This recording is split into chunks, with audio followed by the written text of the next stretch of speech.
Pastor David and I got to visit the landing, and Dan gave us some of his time, and just getting to hear his heart behind the ministry, and knowing that Holly is very much that passionate about it as well is really cool. The space they have is amazing and beautiful, and they're really doing incredible work. So please tune into what they're hearing, and I pray that too that God opens your heart to ways that you can support what's happening at the landing as well. So you each get one. Well, I never get my own. So excited. oh, can you hear me? There you go. I can't hear it though. Huh? You're good. Okay. Well, I'm glad somebody can hear me. Um, I am not Holly. I am Dan. You probably figured that one out. But we are the Fifields. We're the founders of the Landing Amen. Since we haven't talked to very many of you before, we thought we'd give you the big picture of how we got started and how we came to be doing God's work in this field. I was a ER nurse at the time, working in one of the hospitals here in town, and it'll become obvious which one it was at some point in the conversation, I'm sure. But it was the week before Thanksgiving in 2018, and I had the privilege of taking care of a 30-something-ish young lady that came in with some medical issues to the ER. And during the course of the conversation, I found out that they were homeless, that there was a family of 5, her little daughter who was with her, her husband and 2 other children, and a dog and a cat living in a Dodge Neon. If you don't know what a Dodge Neon looks like, it's about this big. And I talked to them, and they'd gone through what few options there were in Rochester at the time as far as homeless shelters for families.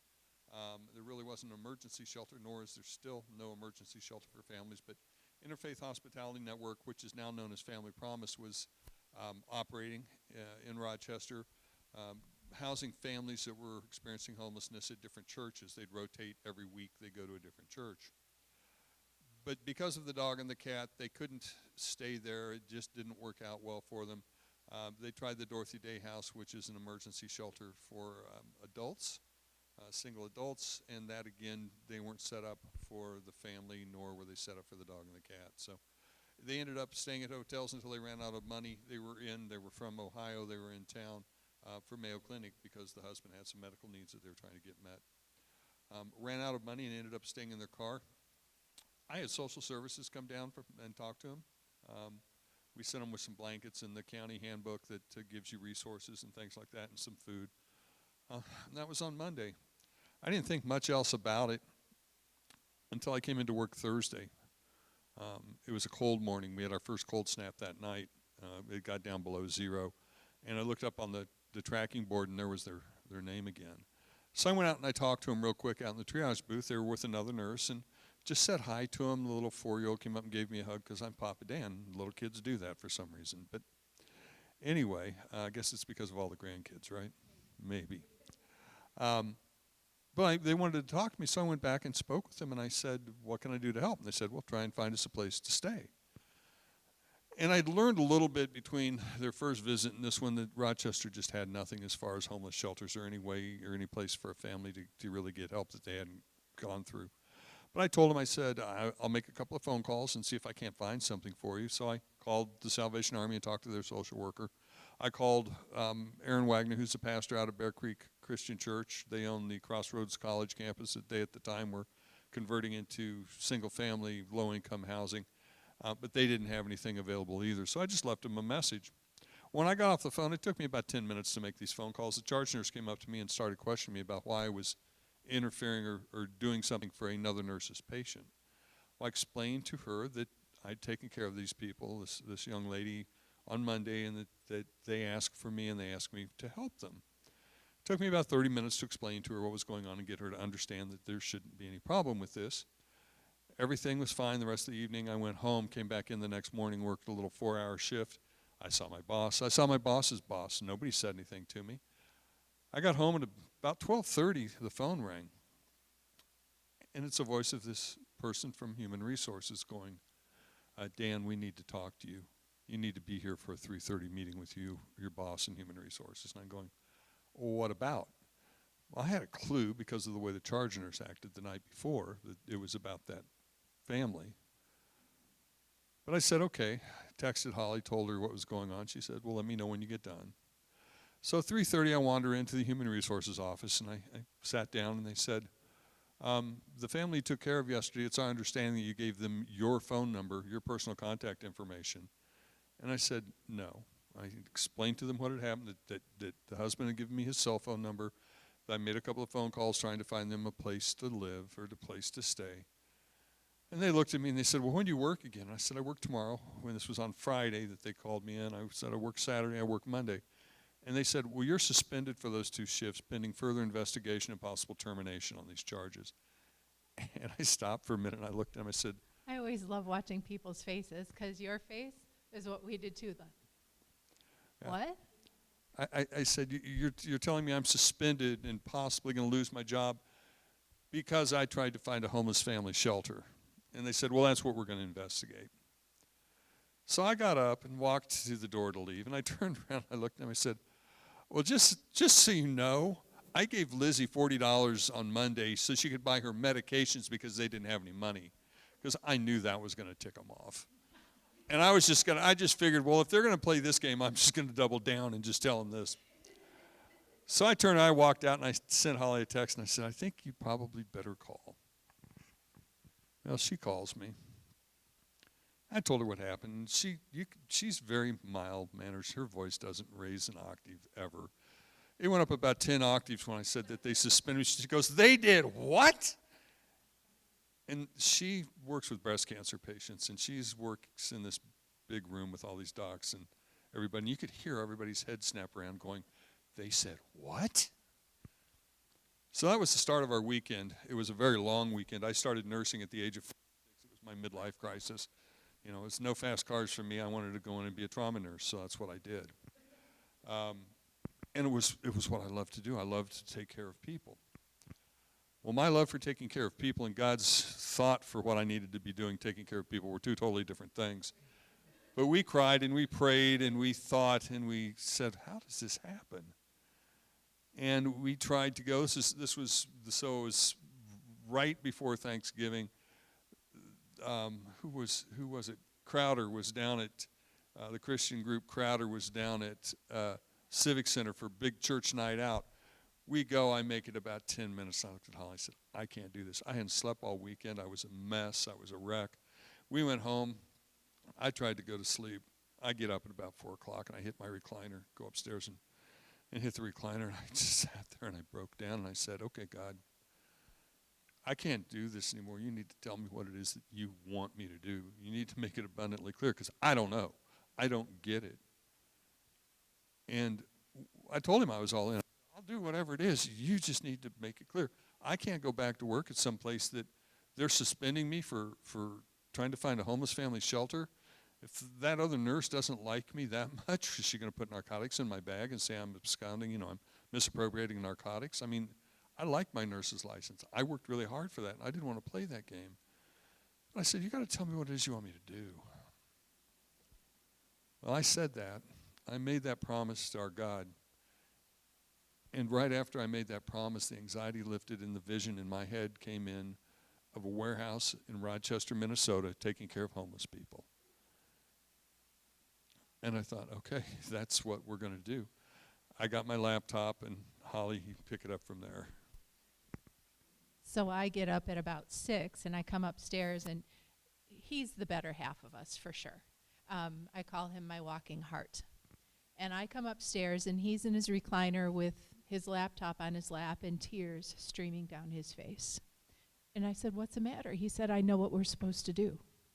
I said, okay, what is it? And he turned his laptop around, and it said, The Landing. He had a logo. He had a mission. He was ready to roll.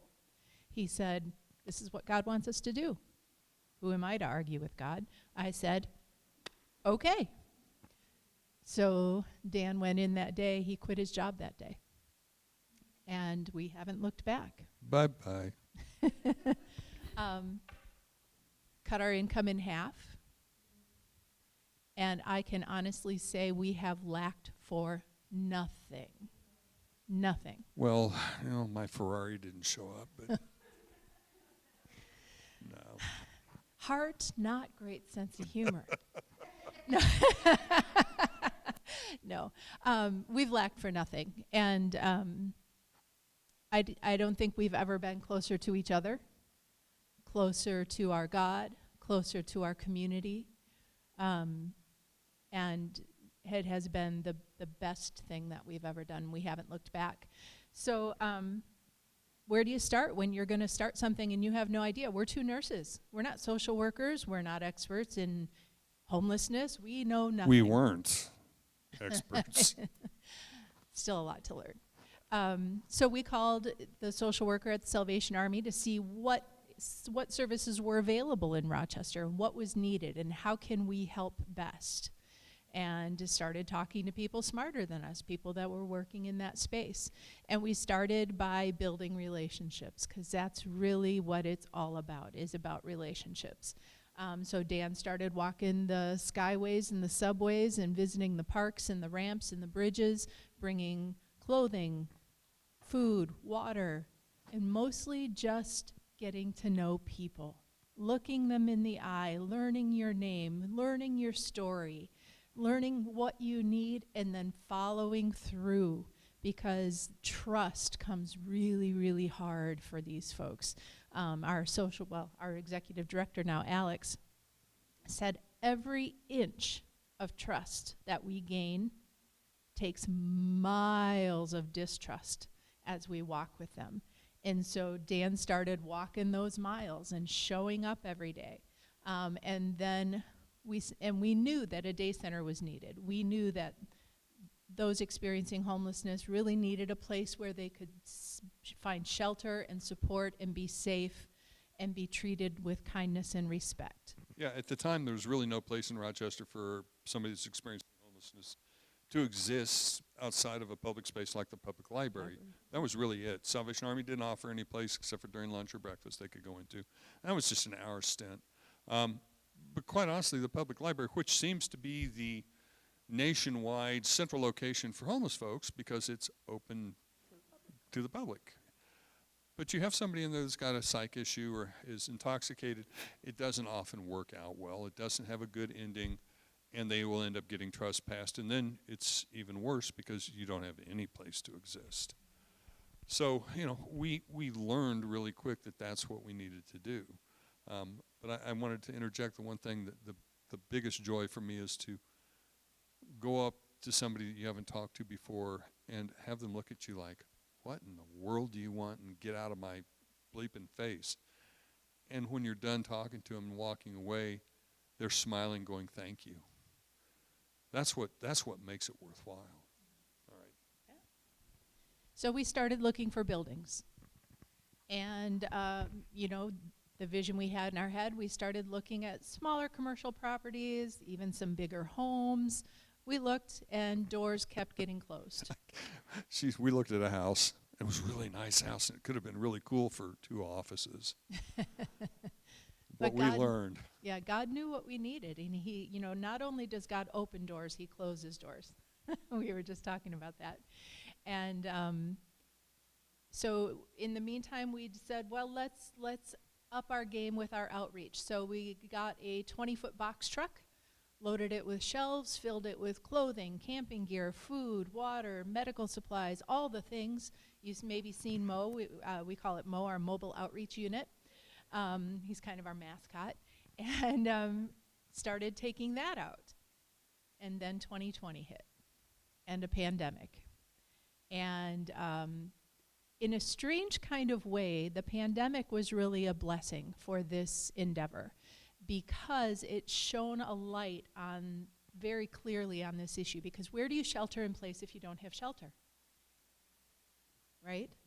So the city and the county were forced to look at, okay, we have a whole population of people that we need to keep safe, and we need to keep our community safe by giving them a place to shelter so that if they're ill, they're not out and about, right? So who's working in the homelessness space? Oh, there's this new nonprofit called The Landing. I wonder if they would be interested in running an emergency day shelter. So we were contracted by the city of Rochester to run an emergency day shelter for those experiencing homelessness. And we did that. We started in the old fire station. The Silver Lake Fire Station is where we were for a while. And then when the emergency response ended, they said, okay, we're done funding this. Emergency response is over. And we said, yeah, but we're seeing 40, 50, 60 people a day. Obviously, these services are needed. We can't just shut the doors and say, okay, go back to what you were doing.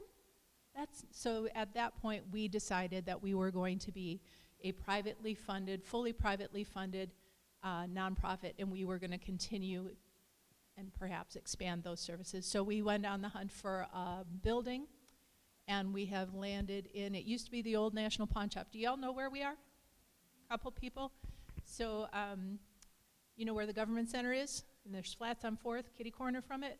We're between right between Flats on 4th and the Domino's Pizza, right there, next to them. And the overnight shelter is directly across the street. So it's a nice location. So we started there November 12th of 2022. We opened our doors there. Yeah, we're a little over 2 years old now. Yeah. Yeah. So to give you an idea, we brought just a little 3-minute video to kind of show you a little bit about what we do. Can we show that? The primary objective of the landing is to give people that are experiencing homelessness here in Rochester, Minnesota, a soft place to land. 4 years ago, there was no place for them to exist outside of the library or on the streets or in the parks. We came to realize very quickly that there needed to be a place where individuals that are experiencing homelessness can come during the daylight hours. This place is built for them so that they can be well, so that they can be better. We worked kind of cooperatively with the overnight shelters to ensure that we are open when they're closed. We offer shower facilities, laundry facilities. We offer 3 meals a day. It grounds you to the earth. It keeps you stable. A shower every day and washing away all the bull crap. You know, you feel better. You feel fresh when you're clean and you're done up and all that. You feel better about yourself. Medical care 6 days a week by either members of the community paramedicine program or volunteer doctors from Mayo Clinic. The doctor here is awesome. We have social services staff that will help people get signed up for housing, medical insurance, things of that nature. And what we do from that is just take another step forward and ensure that their social needs are met as well. We have staff who are dedicated on the floor to work with people one-on-one and just care that they exist.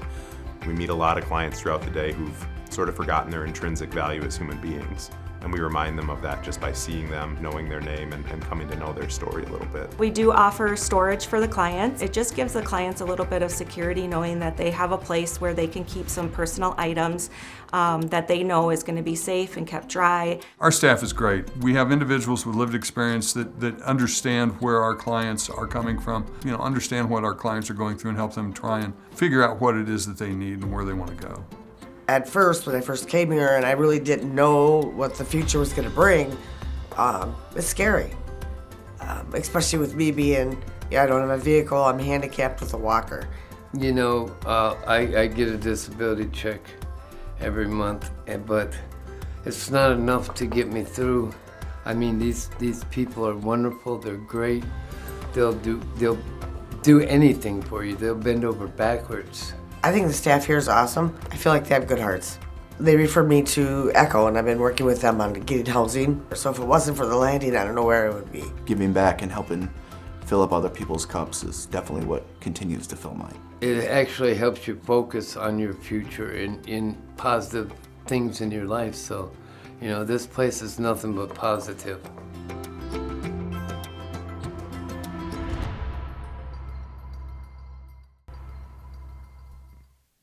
It's fun for us to sit and watch that because it brings back some memories of some folks that we've cared for and loved on. The young lady, Elizabeth, Liz, who was in that picture, she's housed now, but she's one of the prime examples of an individual that had a very successful life, but She was a nurse, wasn't she? She was the ICU nurse, yeah. ICU nurse that had a stroke. Couldn't work, lost her home, had no family to support, and she ended up on the streets. She lost the house. Either she was evicted or it was foreclosure. I can't tell you which one, but it put strikes on your credit report. She couldn't rent anything. She had income. Her retirement and her Social Security were fairly decent, but there were some other things in the way. She couldn't continue to work, and she couldn't get over that hump. So it's not because I want to be homeless. There's a lot of misconception to that. Yeah, there are many avenues and facets of homelessness that feed into that issue. You know, we always say it could be any of us, and people are like, yeah, it may, no, whatever. But it truly could.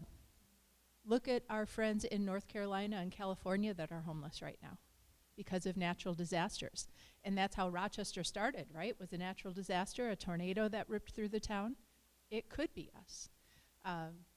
Liz and her story. We had another couple, lovely couple, and they were in a severe car accident.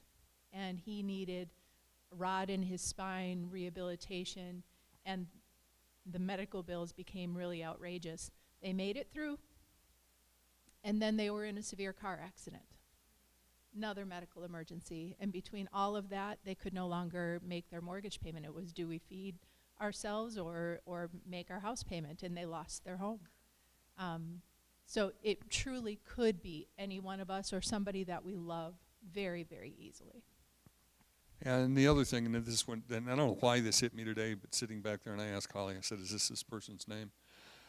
During the pandemic, we were operating the day center out of the Civic Center, part Holly didn't really touch on, but we had the opportunity to work with a really wide variety of individuals because there was no place for them to exist. But there was a young 20-something-year-old girl. Her name was Lily, and she was just beautiful. You could see it, but she was horribly addicted to methamphetamine.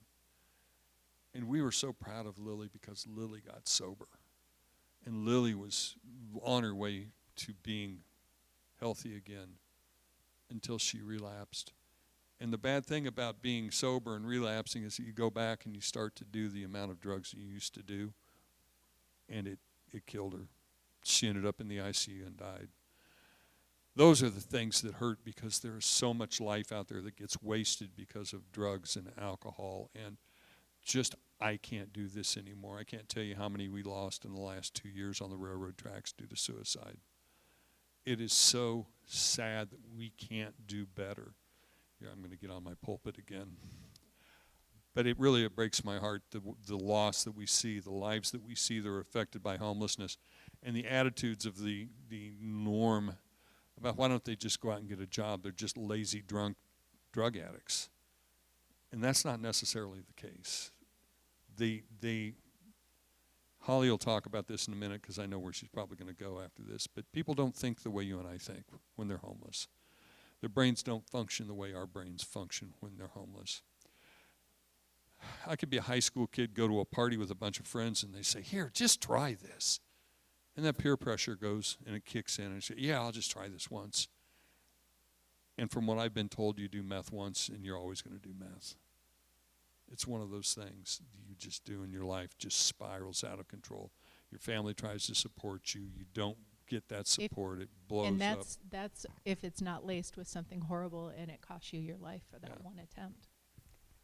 But go ahead with it. Talk about the trauma and the effect on the brain. Oh, okay.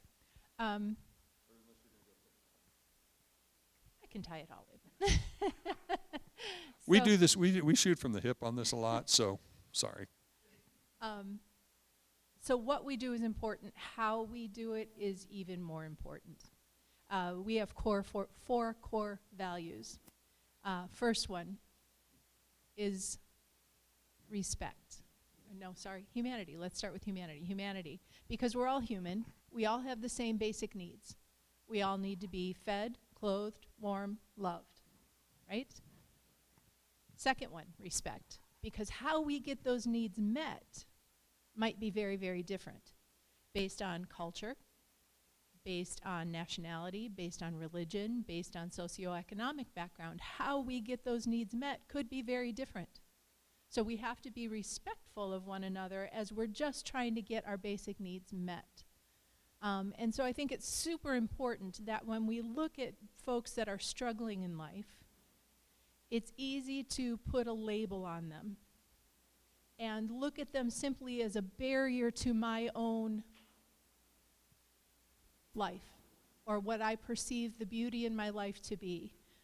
You know, You smell bad. You are disrupting my day and taking the enjoyment of my day away, rather than looking at them as a human who maybe hasn't been able to take a shower in a while, doesn't have clean clothes to put on, and looking at them as a human and saying, how can I help this brother or sister of mine, right? We need to look at each other as humans. Fourth one, kindness, seems self-explanatory, but it's becoming more and more rare in our society, just basic kindness. Our volunteers serve in the day center, and they say, well, I didn't really do anything. I just gave them a cup of coffee and a granola bar. No, you gave them your time, your attention. You said, you are worth my time and energy to be here. What would you like today? How can I help you? And that's something that many of these folks don't experience often, and that starts to mess with their brain. We talk about we function out of two places in our brain. You and I, most of us here, function out of the frontal cortex. That's where our decision making, we plan, we execute, we evaluate, we do all of our normal functions. Then there's the fight or flight part of the brain back here. That's where the people that we're working with are functioning out of. They're in, where can I eat, where can I sleep, where can I pee, are you going to hurt me, are you going to be mean to me, or are you going to give me kindness? And that's where they function. When this part of the brain is on, this part of the brain cannot turn on. It physiologically can't. They cannot do these functions when this part of the brain is just trying to keep them alive. So when we talk about lazy bum, go get a job, they're just thinking about where can I sleep tonight that's going to be safe? Not, now if I apply for this job, I could go get there, but if I get a better rate of pay for there, maybe I could rent this. That can't even turn on for them right now. So kindness is super important. And the last one is grace. This one always brings me to tears because I know what my Jesus does for me every single day. You're looking at two really, really broken people up here. Don't let there be any illusions that we're something special, because God brought us out of our brokenness and said, yep, you messed up, but that doesn't mean you're not worthy of love. That doesn't mean you're not worthy of another chance. So do it different. Go. And we have learned and just run with that. And that's what we get to say to our friends now. Some of our friends will say, Mama Holly, I messed up. Yep, you did. And that doesn't mean you're not accountable. There are still consequences. Can't take that away. But that doesn't mean you're not worthy of love. That doesn't mean you're not worthy of another chance. So how can we do it different now? And that kindness, that love, that grace was life-changing for us, and can be life-changing for them too. What's really sort of fun, though, is that the difference that we can make is the phone calls that we get at 9 o'clock at night from some of our friends, and there's one in particular that Holly just loves, and I'm sort of fond of the little turkey too, but he hasn't quite got it figured out yet. He has a affinity to getting involved in things he shouldn't get involved in and ends up in legal issues. And he's got a little bit of a drug issue, but he's one of these kids that, there's some really good in there. He's just not had a life that's leading him in that direction. But every time Scooby goes into treatment, our phone rings. He'll talk to me for about 5 minutes. He goes, is Mama Holly there? I say, yeah, sure, Scooby, here. And they'll talk for an hour. But it's because he knows it's a safe place. He knows that there is somebody out there that loves him. His dad's in prison, his mom's homeless. We're his family. We're his support system, whether it's Holly or I or somebody at the day center. But what we do makes such a difference in such a minuscule way that people don't get it. You know, we all have houses that we go home to. We can take a shower, we can do our laundry, we can throw something on the oven to eat.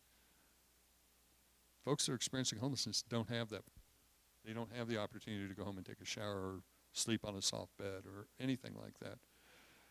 It's not uncommon to come into the day room at the day center and see, 5 to 10 people asleep on a hard concrete floor, but they sleep there because they know they're safe. They don't go to the overnight shelter because it's too crowded, there's too many people there, there's just things that don't set well with them. If I was homeless, I probably wouldn't stay there either. Sadly, we've got some laws that were put in place that make it harder to exist being homeless unless you go to a shelter setting. We won't go there. But it's difficult. But just to give you an idea for 2024, what it looked like at the day center, we had 41,927 total visits to the day center over the course of the year. 41,927 times people walked in our door to get a drink of water, to take a shower, to do their laundry, to get a hot meal in the evening, to see our medical professionals in our medical clinic area, to see our social workers. Out of that 41,000 change, there were 1,364 unique individuals that made up that number. 1,364 people in Rochester, Minnesota that over the course of the year were experiencing homelessness. Those are single adults, ages 18 and older. That doesn't include school-age children, which the school district estimated last year there were at least 600 kids that were experiencing homelessness under the age of 18, or homeless families. Last time I got a number from Family Promise, there were 44 families experiencing homelessness that were on their waiting list here in Rochester. That could be mom and a child. That could be mom, dad, and 8 kids. But there were 44 families that were experiencing homelessness. We were able to help 58 individuals get housing last year, which was great because we're at least now able to keep track of numbers. We've upped the game a little bit on our tracking. Our staff is getting better about logging these things in. But we helped 58 people get housing last year. Holly mentioned showers, and I've mentioned showers. 7,603 showers were taken at the landing last year. 5,148 loads of laundry were done. 1,201 people saw our social services department. There were 1,120 medical clinic visits, and in excess of 28,000 hot dinners were served. That's what we do at the landing besides love on these people. We love on our friends. We let them know that they're important, that they're valued, that they have worth, that there is a future for them.